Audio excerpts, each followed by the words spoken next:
PMC Hindi के सभी दर्शकों को नमस्कार।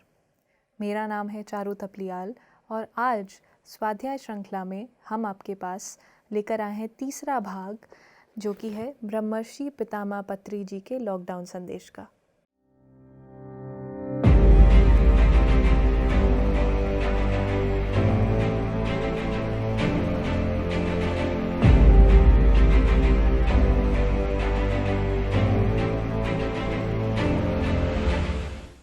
दोस्तों, हमने पिछले 2 एपिसोड में देखा कि पत्री जी ने कैसे कोरोना काल में ऑनलाइन सत्र के माध्यम से अलग अलग संदेश सभी पिरामिड मास्टर्स तक पहुंचाए। ये संदेश तेलुगु भाषा में उपलब्ध थे और फिर उनका हिंदी अनुवाद करके इस किताब में रूपांतरण किया गया है। दोस्तों, ऐसे कई विषयों पर जो एक आध्यात्मिकता के साधक के लिए ज़रूरी हैं, सर ने प्रकाश डाला है। तो पत्री जी के इन ज्ञान मोतियों के बारे में हमने पहले और दूसरे एपिसोड में, जो पहले और दूसरे भाग थे, उनमें थोड़ी चर्चा की है और आज तीसरे और अंतिम भाग में हम उसी चर्चा को जारी रखेंगे। तो हमने देखा था कि सर ने पिछले 2 एपिसोड में हमने देखा है कि उन्होंने जो ज़्यादातर बात की है वह वही 3 चीज़ों के बारे में है जिनके बारे में वह बात करते हैं: ध्यान, स्वाध्याय और सज्जन सांगत्य। यही 3 जो सिद्धांत हैं जिनके बारे में सर बात करते हैं हमेशा, उन्हीं के बारे में उन्होंने और गहरे रूप से चर्चा की थी।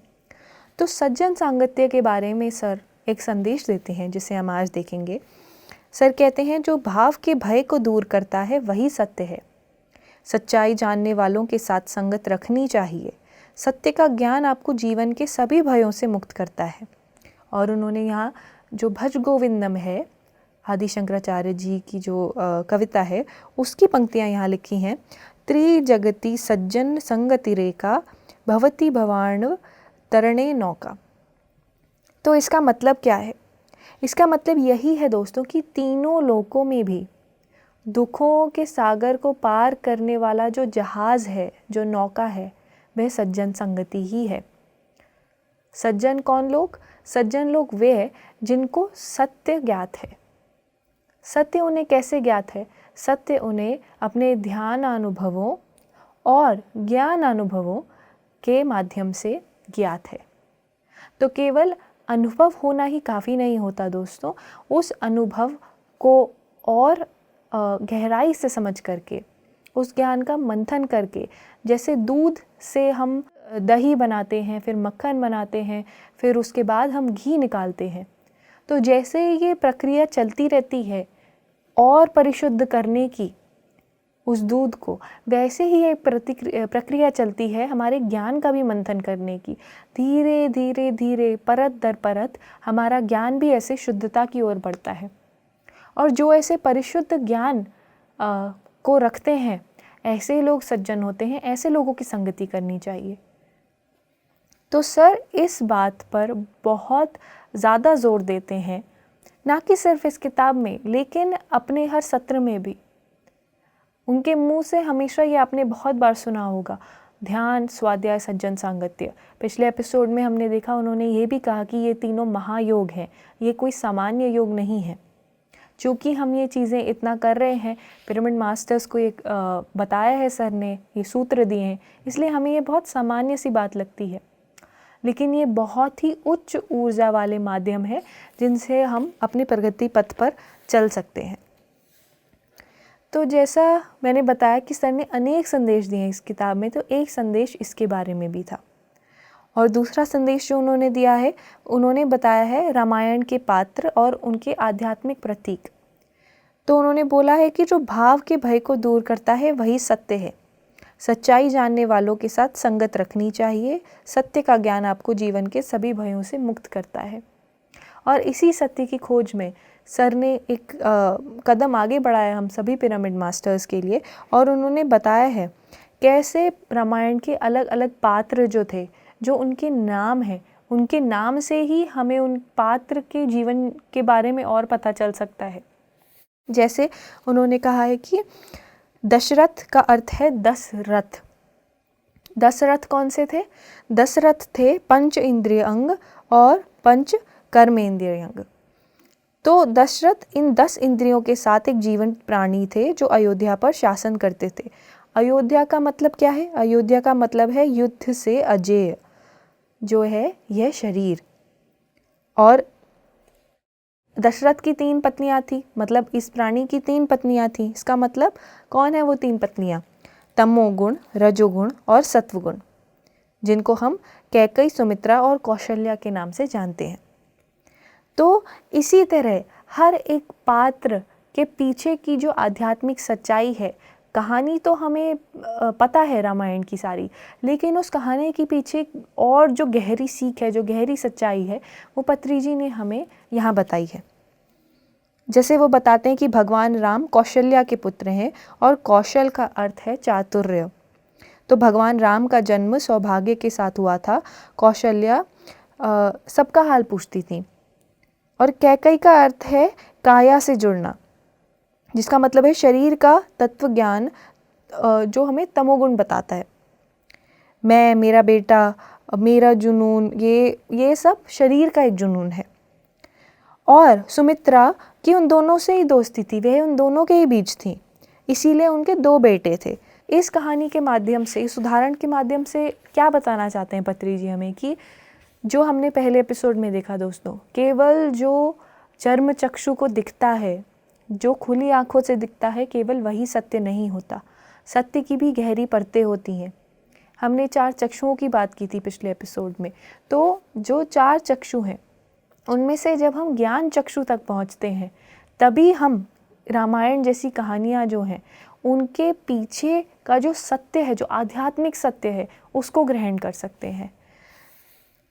सर कहते हैं आगे कि एक सुखी, स्वस्थ, अद्भुत जीवन हमारे हाथ में है।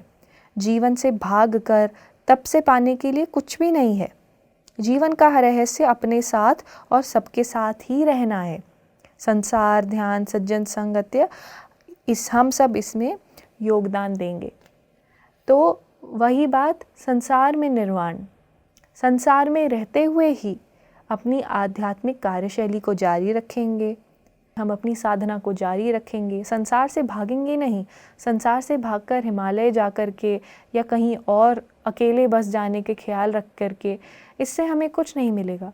क्योंकि जो असली प्रगति है वह सज्जन संगति के साथ ही है। जैसा हमने अभी पढ़ा कि तीनों लोकों में दुख के सागर से पार कराने वाली नौका सज्जन संगति ही है। तो जब तक हम अपने अनुभव नहीं बांटेंगे, जब तक दूसरे सज्जनों के अनुभव नहीं सुनेंगे, तो हमें और अधिक ज्ञान पथ पर चलने में मुश्किल होगी। पत्री जी एक संदेश में आध्यात्मिक शिक्षा के 6 सिद्धांतों के बारे में बात करते हैं। वे बताते हैं कि सभी शिक्षाओं में सबसे बड़ी शिक्षा आध्यात्मिक शिक्षा है। PSSM की स्थापना आध्यात्मिकता को वैज्ञानिक रूप से सिखाने के लिए की गई है। तो वे आध्यात्म विज्ञान के 6 महत्वपूर्ण सिद्धांतों के बारे में बात करते हैं। क्या है ये 6 सिद्धांत? ध्यान से सुनिए दोस्तों। पहला है आत्मा का सिद्धांत, हम सभी आत्मा हैं। दूसरा है जन्म पुनर्जन्म सिद्धांत, जन्म और पुनर्जन्म का सिद्धांत बार बार आने और जाने का सिद्धांत है। तीसरा है कर्म सिद्धांत, हम हर जन्म में किसी न किसी कर्म का पालन करते हैं और अपने किए गए कार्यों के हिसाब से ही हमें जो है उसका फल मिलता है। तो ये है कर्म सिद्धांत। अगला सिद्धांत है प्रगति का सिद्धांत। ये आत्मा द्रव्य जो है वह पृथ्वी पर या किसी अन्य दुनिया में हमेशा प्रगति पर रहती है। अगला सिद्धांत योग सिद्धांत। योग सिद्धांत के बारे में सर क्या बताते हैं? वह बताते हैं कि योग से तीव्र प्रगति होती है और अगर आप तेज़ी से ऊपर जाना चाहते हैं तो आपको एक योगी की ज़रूरत है जो आपको योग सिखाए, मतलब ध्यान सिखाए। जब आप ध्यान सीखते हैं, जब आप औरों को ध्यान सिखाते हैं, जब आप योगी बनते हैं, जैसे श्री कृष्ण ने भगवत गीता में कहा अर्जुन से, योगी भव अर्जुन। तो जब आप योगी बनते हैं, जब आप एक ध्यानी बनते हैं, तभी आप इस योग सिद्धांत का पालन कर रहे होते हैं। और छठा सिद्धांत है अनेकानेक सिद्धांत, जिसका मतलब योगी बनने के बाद उन्नत गति प्राप्त होती है और साथ ही यदि आपको कोई समस्या है तो आप की जो अभी तक सिद्धांत सीखे हैं उनके अंदर और गहराई से उतर करके आपको अनेकानेक सिद्धांत, मतलब अनेक दृष्टिकोण से देखना हर चीज़ को, यह समझ करके, यह देख करके पिछले 5 सिद्धांत हैं वहाँ से अपना समाधान मिल सकता है। तो अनेक लोगों की यात्रा करना, और वह देखकर आश्चर्य हो जाते हैं हम जब ऐसा हमारे साथ होता है। तो यही अनेक लोगों की यात्रा करना ही अनेकानेक सिद्धांत है। यही जानना कि अनेक लोग हैं, अनेक आत्माएं हैं और अनेक ऐसे ब्रह्मांड हैं, अनेक ऐसे कण हैं, अनेक ऐसे प्राणी हैं, अनेक हैं, फिर भी हम एक हैं। तो इस सिद्धांत को गहराई से समझने पर ही समझ में आता है कि हम एक होकर भी कैसे अनेक हैं और अनेक होकर भी कैसे एक हैं। तो इन 6 सिद्धांतों को जो जान पाए, जो समझ पाए, जो इन्हें गहराई से अपने ज्ञान में बसा पाए, वही एक योगी है। उसे ही PSSM की जो आदर्श सूत्र हैं उसे ही समझ में आए, क्योंकि वही उनका अनुसरण कर रहा है। तो इस तरह अनेकानेक विषयों पर पत्री जी ने हम यहाँ पर प्रकाश डाला है। और सबसे महत्वपूर्ण, वो एक बीमारी के बारे में हमें बताते हैं। तो ये क्या बीमारी है? बीमारी ऐसी कि जब से मैं पैदा हुआ हूँ मैं शरीर की अवधारणा में रह रहा हूँ। शरीर का भ्रम, इसे बनाए रखने की चिंता, इसे खोने का डर लगातार सता रहा है। यह सांसारिकता है। इसके अलावा आध्यात्मिकता यह जानना है कि हम आध्यात्मिक हैं, कि हम आत्मा हैं। तभी शरीर के साथ सहानुभूति गायब हो जाती है। तो सर ये कहते हैं कि इस बात पर अड़े रहना कि मैं सिर्फ शरीर हूँ, आत्मा जैसा कुछ नहीं है, ये एक बीमारी है। और इस बीमारी का निवारण कैसे हो सकता है? ध्यान के माध्यम से। जब हम ध्यान करते हैं तो धीरे धीरे हमें ये समझ में आता है कि कैसे हम केवल शरीर नहीं, हम एक आत्मा है। और ये केवल एक वाक्य को जानना ही नहीं है, इसे अपने जीवन में उतारना और प्रत्येक क्षण उस दैवत्व में रह करके, उस दैवत्व का ज्ञान समाहित करके जीवन जीना ही एक असली योगी, असली ध्यानी, असली मास्टर का लक्षण है।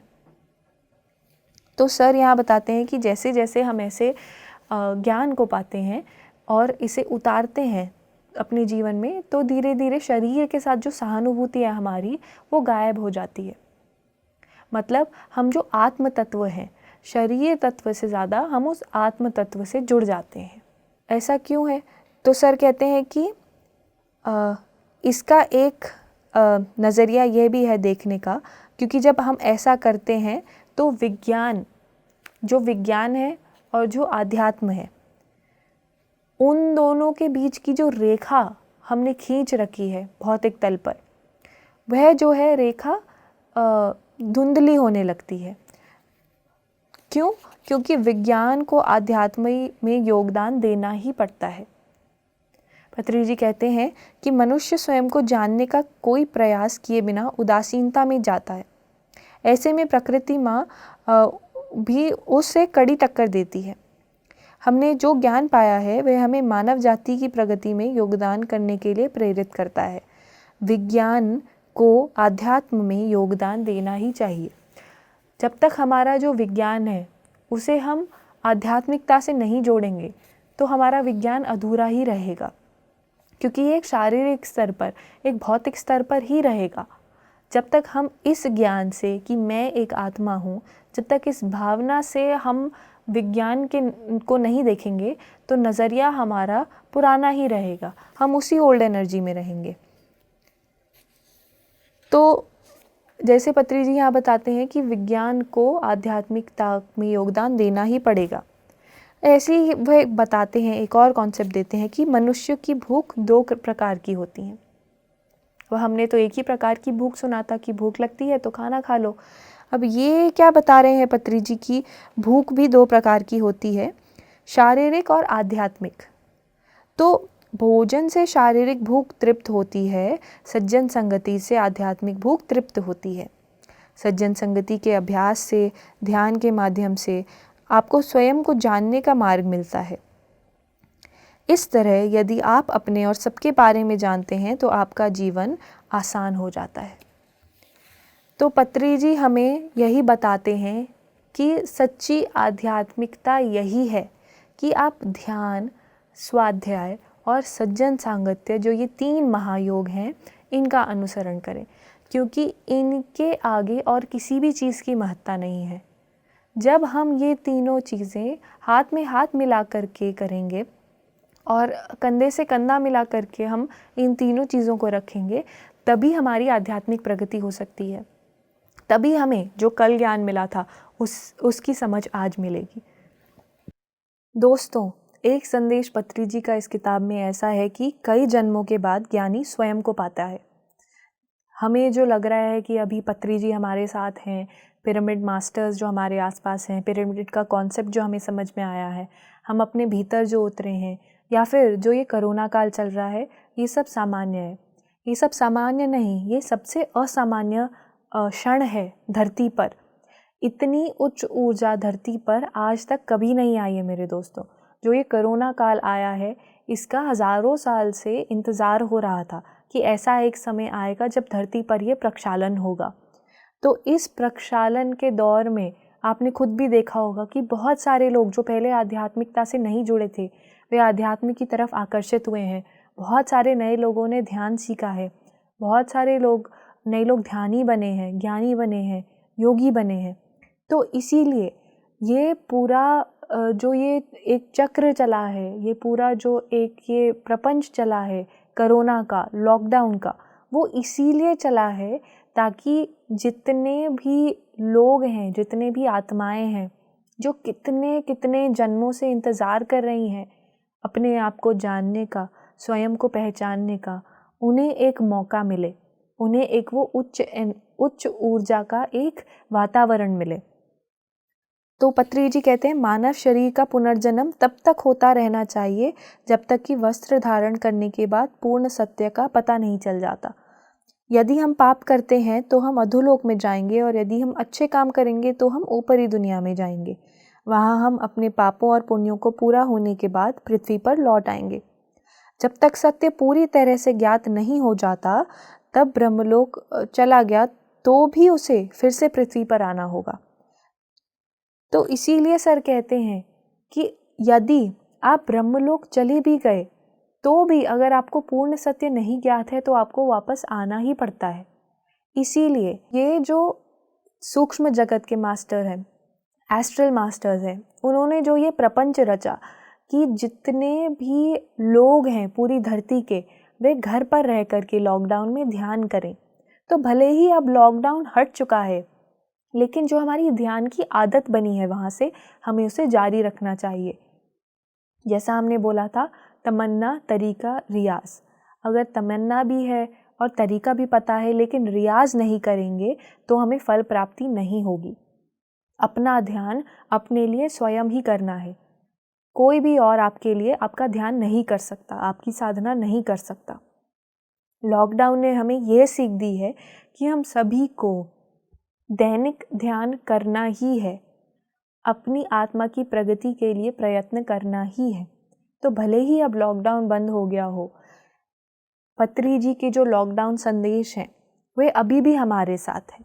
वे अभी भी इस दौर में हमें मार्गदर्शन दे रहे हैं कि कैसे अपनी जीवन को जीना चाहिए, कैसे आध्यात्मिक उन्नति की ओर बढ़ना चाहिए, और कैसे एक पिरामिड मास्टर की जीवन शैली होनी चाहिए। उसके छोटे छोटे से विषयों के बारे में भी सर ने पूरी तरह से इस पुस्तक में उल्लेख किया है। तो ऐसे अनेक जो विषय हैं उनके बारे में पत्री जी ने हमें बताया है, और ऐसे जो छोटे छोटे कॉन्सेप्ट्स हैं उनका सार मिला करके, उनका पूरा जो रस है उसे मिला करके यह किताब बनी है, जो है ब्रह्मर्षि पितामह पत्री जी के लॉकडाउन संदेश। जब तक हम पूर्ण किताब नहीं पढ़ेंगे मेरे दोस्तों, वो कॉन्सेप्ट हमें समझ नहीं आएगा। तो इन वीडियोस में, इन एपिसोड्स में, इन सत्रों में हमने आपसे केवल एक सार जो है वो साझा किया है हर संदेश का, हमने केवल संदेश के बारे में आपको बताया है, लेकिन हर संदेश के पीछे की और भी जो गहराई है, उसके पीछे का और भी जो आध्यात्मिक सत्य है, उस सत्य के बारे में तभी हमें समझ में आएगा जब हम पूरे संदेश को पढ़ेंगे, पूरे मन से पढ़ेंगे। और न केवल उसे पढ़ेंगे, लेकिन उस संदेश को पढ़ करके हम वापस ध्यान में बैठ करके उस जो अनुभव ज्ञान है हमारा, उसका मंथन करेंगे, ज्ञान मंथन करेंगे। और फिर जो आने वाला अनुभव है, जहाँ पर वह संदेश सटीक बैठता है, उस अनुभव में उस संदेश का उपयोग करेंगे। तभी हमारा किसी भी किताब को पढ़ना साकार होता है, तभी हमारा किसी भी किताब को पढ़ना सफल होता है। अगर केवल हम शब्दों को पढ़ते जाएंगे तो ये कोई दौड़ नहीं है, कोई रेस नहीं है कि किसने कितनी किताबें पढ़ ली, कितनी जल्दी किसने कोई किताब पढ़ ली, लेकिन किसने किस किताब को अपने भीतर पूर्ण रूप से समाया, पूर्ण रूप से समाहित किया, वही जो है असली एक सार है स्वाध्याय का। तो पत्री जी हमें ध्यान, स्वाध्याय और सज्जन सांगत्य के लिए प्रेरित करते हैं। यह तीनों जो चीज़ें हैं, तीनों ही उतनी ही ज़रूरी हैं, एक भी दूसरे के बिना अधूरी है। इसीलिए यहाँ पर पीएमसी हिंदी पर हम जैसे आपको अनेक अपने प्रोग्राम से बताते हैं कि आप ध्यान करिए, स्वाध्याय करिए, सज्जन सांगत्य करिए। और ख़ास तौर पर ये जो स्वाध्याय श्रृंखला है, इसके माध्यम से हम आपको अनेक पुस्तकों के बारे में बताते हैं जिनसे बहुत उच्च मास्टर्स का जो जीवन अनुभव है, वो अनुभव ज्ञान हमें मिल पाए।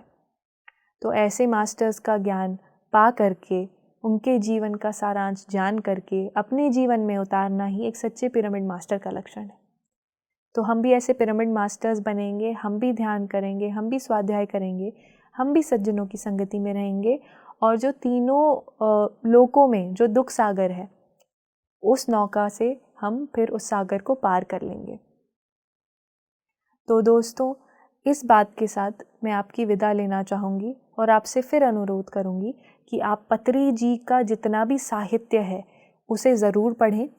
पहले ये केवल तेलुगु भाषा में उपलब्ध हुआ करता था, लेकिन अब कड़ी परिश्रम के बाद ये हिंदी और अन्य भाषाओं में भी उपलब्ध है। तो हिंदी भाषी ज़रूर पत्री जी का साहित्य पढ़ें। हम आपसे मिलेंगे एक दूसरे एपिसोड में एक नई किताब के साथ। आप पीएमसी हिंदी के साथ ऐसे ही बने रहिए। बहुत बहुत धन्यवाद।